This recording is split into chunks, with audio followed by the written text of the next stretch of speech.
You go toilet. You stay here. Be quiet, ha?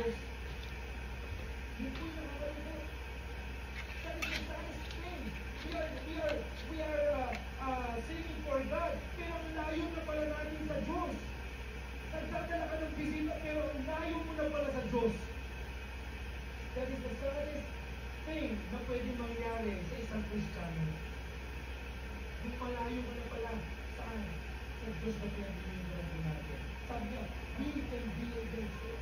Panghawakan natin yung mga doktrina ng mga isya, sabi ko sa inyo mga kapatid, the doctrine and the teaching of this church. Diba? Pakinggan sa buwan niyo, naniniwala tayo. Kinakailangan natin na pagdating sa tithes and offering, magbigay, pero bakit naniniwala tayo? Pagdating sa pagbibigay, ayaw natin.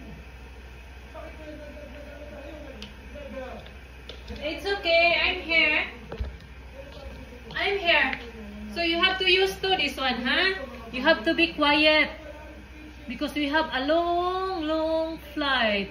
17 hours. So you have to behave. Okay? You have to behave in the plane. So that they will let you go.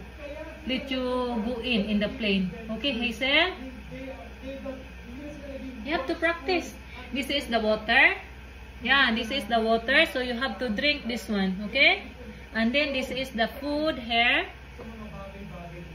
You have a long trip. So you have to behave if you want to go with us.